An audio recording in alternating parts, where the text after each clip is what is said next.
Hello everyone, welcome to ENbreeEN, the daily current affairs news analysis by Team Enlight. Today we shall be discussing the following topics, that is the scheme on hyperscale data centers, International Monetary Fund and special drawing rights, that is SDR, disaster management relevant to cyclones, and India's first smog tower in Connaught Place, Delhi. The first topic for today is the scheme for hyperscale data centers. It's important from the mains point of view. So why was this in news? The government is targeting an investment of rupees 3 lakh crore in the next 5 years for the hyperscale data center scheme. So what are these hyperscale data centers? These are dedicated secure spaces within a building where computing and networking equipments are concentrated for the purpose of collecting, storing, processing, distributing or allowing access to large amounts of data. The need for such data center policy. So first of all, in light of the data localization norms under the proposed personal data protection legislation, we need the protection of digital sovereignty of the country in an increasingly connected world. Secondly, because of the recent pandemic and subsequent lockdowns, there has been an increase in the use of cloud storage technology for the office works, entertainment industry, educational institutions, even health related data, for example, vaccination details, tracking cases, modeling various models to predict the virus populations, etc. and so on. And thirdly, the most important point is there is going to be an investment of $1.3 trillion in the global data center market over the years from 2019 to 2025. Hence, in order that India shares an important position in these data centers, we need to invest right now in these data centers. So next is why India can become a hub for data centers. First of all, India has seen an exponential growth in digital commerce, digital entertainment and use of social media. Also, India boasts the highest mobile data consumption in the world and it has also been increasing.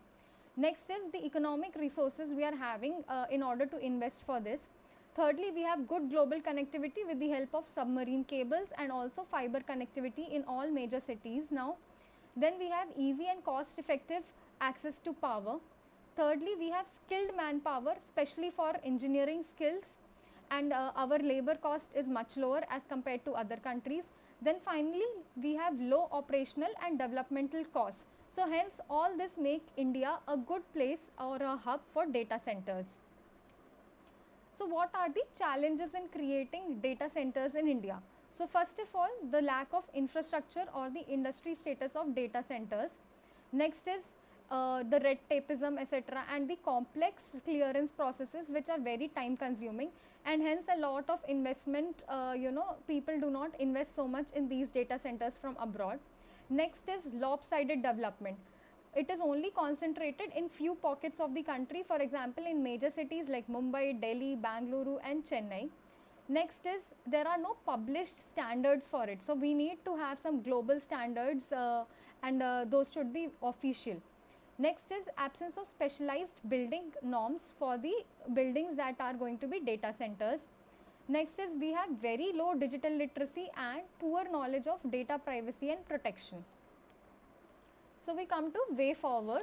So first of all, we need to have a faster implementation of the government policy related to these data hubs, etc., so that we can bear its fruit faster and also become an important hub for these data centers in the world. Then there should be level playing field for all the players. We must encourage renewable energy as these data centers use up a lot of energy. So the energy which we are going to use must be renewable energy. Then next is we must give impetus to Digital India initiative and rapid digitization of services across industry, basically Industrial Revolution 4.0 and 5G. Then there are a few prelims related facts related to this topic, that is the particular scheme is under the Ministry of Electronics and Information Technology, that is MeitY. Also these data centers would be declared as an essential service under the Essential Services Maintenance Act.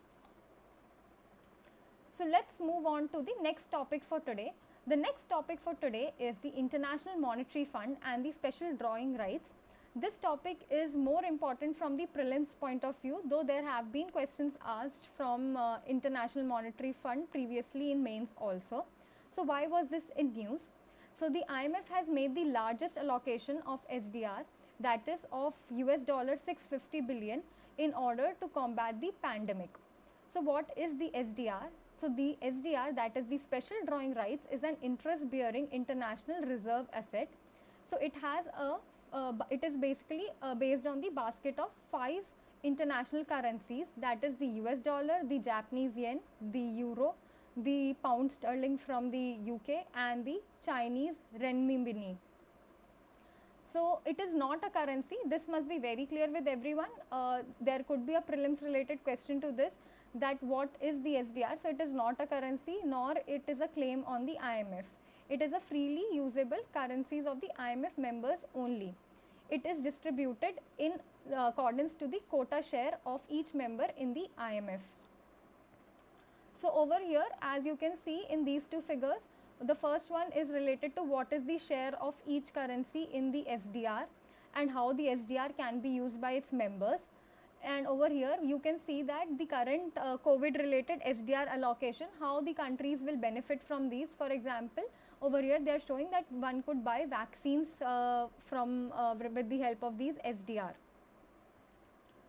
So next is that how will the current SDR allocation help? So first of all, it will create liquidity in the global economic system.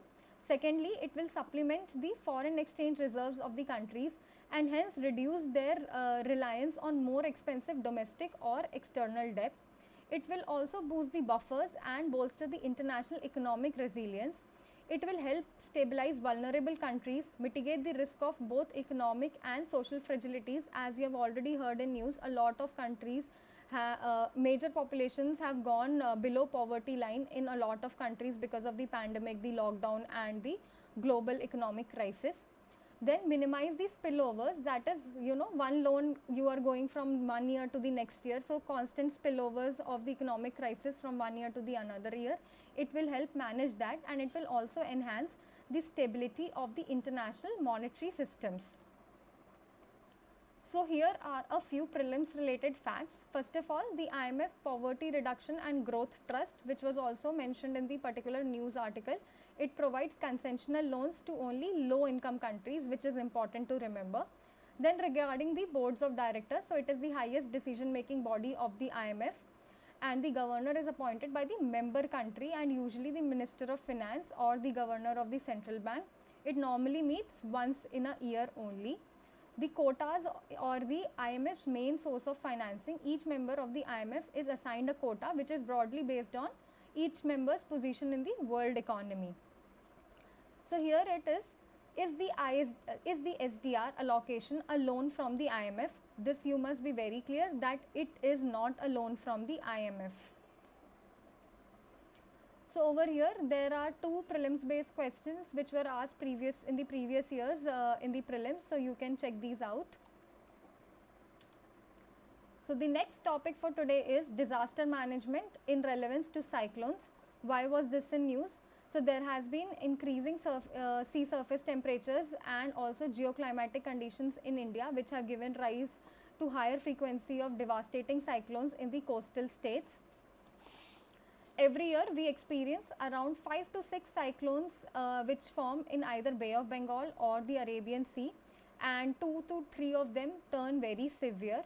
Since India has a huge coastline of 7,500 kilometers with around 262 million people vulnerable to cyclones and tsunami, disaster management related to cyclones becomes a very important aspect in the development strategy of the country. So all these certain facts you can use actually for your mains answer writing also. So next is what is the need for disaster management. So we will go topic wise in this. First is the economic losses which happen due to cyclones. So the cyclone is the second most frequent phenomenon amongst the 15 disasters which we have natural disasters mentioned in officially in India, and it is the second most expensive after floods. The estimated damage by these cyclones is around $32,615 million. These cyclones lead to fiscal burden on the government in order to implement cyclone mitigation and preparedness measures. So according to Asian Development Bank, they have estimated that India will lose around 1.8% of its GDP annually till 2050 due to these climate related disasters. Also, because of these cyclones, there is loss of infrastructure, loss of livelihood, and hence which creates scarcity of basic needs leading to poverty. Also, there are agricultural losses leading to farmer crisis in various states which are prone to these cyclones. So next is there is huge loss of life. So more than 12,388 people have been killed due to cyclones between 1999 to 2020.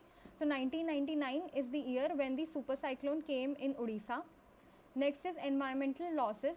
So not just loss to life and property, but also loss to damages. For example, damage to the green belts in urban areas, which are considered as the lungs to the urban areas. Next is salinization of the soil and underground water table, which what happens because of that is there is poor access to clean drinking water, and also loss of marine life takes place. Then there is the threat of disease.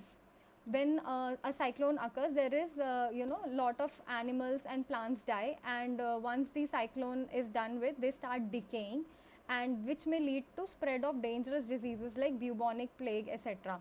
Then there is loss of power, communication, etc., which is bringing the life to a standstill. Also, there is large scale displacement of people, and these days there is a term being used, that is climate refugees. Basically, people who are displaced and have lost their livelihood, etc., because of any natural disasters occurring due to climate change. So what has been done till now to mitigate these? So we have improved our early warning systems and forecasting. For example, the National Cyclone Risk Mitigation Project, the INCOIS, the ICZM, the CRZ regulations for sustainable coastal management, etc. Also better management, disaster management through evacuation, rehabilitation and relief distribution has been done. So over here it is important that you can even mention in your answers the Odisha model for cyclone disaster management.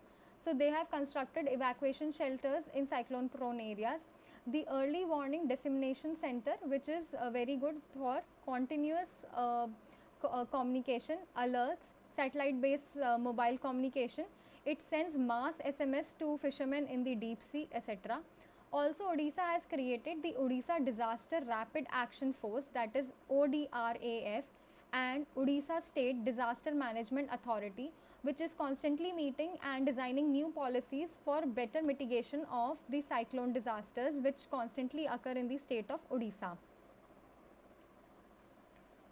So this diagram is very useful, and you can even put sub points in this diagram. For example, under preparedness, you can say for example hazard zone mapping, etc.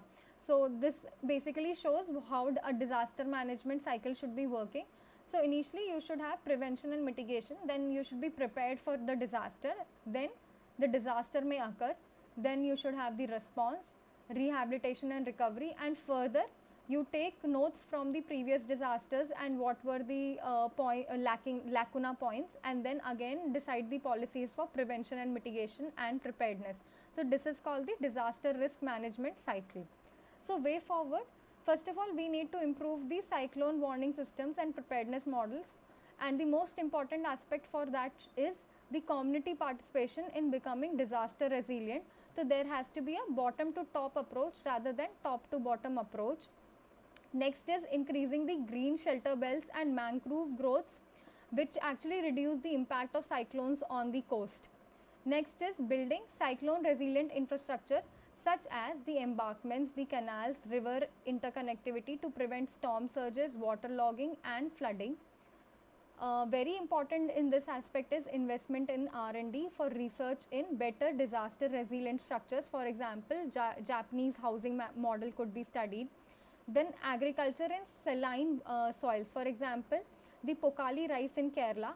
Since even though cyclones do not occur, the sea levels are rising, and in coastal states the soil is becoming saline. So we need to find new solutions on how to grow crops in such soils.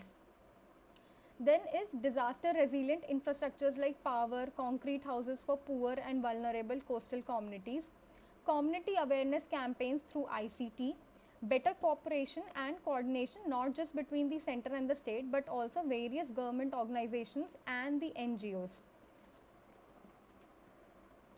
So there is a prelims related fact which may be asked in prelims. The Global Climate Risk Index 2021 was released by the German Watch and it rated India as the 7th worst hit country due to frequent climate and weather related disasters. So here are two main questions which were asked in the previous years related to cyclone, tsunami, etc. or what are the risks in the Arabian Sea, maritime, etc. So you can answer these in relevance to the cyclone also. So the next topic for today is India's first smog tower in Connaught Place. So why was this in news? The Chief Minister of Delhi has inaugurated the country's first smog tower. It is an experimental setup and it is basically to purify the air in the vicinity. So how does the smog tower works? You need not know the complete details, you just need to have a basic idea. So basically what happens over here is there are large fans which suck in the air inside this tower and the air passes through the multiple filters and then the filtered air is released at the ground level. So these filters are mainly using the carbon nanofires for filtering the major air components. And the smog tower is mainly focused on reducing the particulate matter load in the air. So next is the need for the smog tower. So first of all, it can filter around 1000 cubic meters of air per second. It is expected to impact 1 kilometer radius from the center of the tower. It can reduce 50% of the particulate matter load in an area of 1 kilometer. These smog towers would create clean air zones in the city, which is very important right now in Indian cities which are highly polluted. So India has 15 of the top 20 most polluted cities in the world. Also particularly the national capital Delhi, it has very poor air quality index and high particulate matter. As if you would have listened to yesterday's current affairs analysis, they were talking about stubble burning, etc., because of which Delhi is highly affected. So all these is the reason why we need smog towers. So here is the prelims related fact. As you can see over here, the first such smog tower was erected in 2015 in Rotterdam, Netherlands. The Delhi Pollution Control Board is the nodal agency which is looking after that, and the executing agency is the Tata Projects. The technical advisor is IIT Delhi and Bombay, and they will particularly monitor and study the impacts of PM 2.5 particles and functioning of the towers under different weather conditions. So thank you for listening and have a nice day.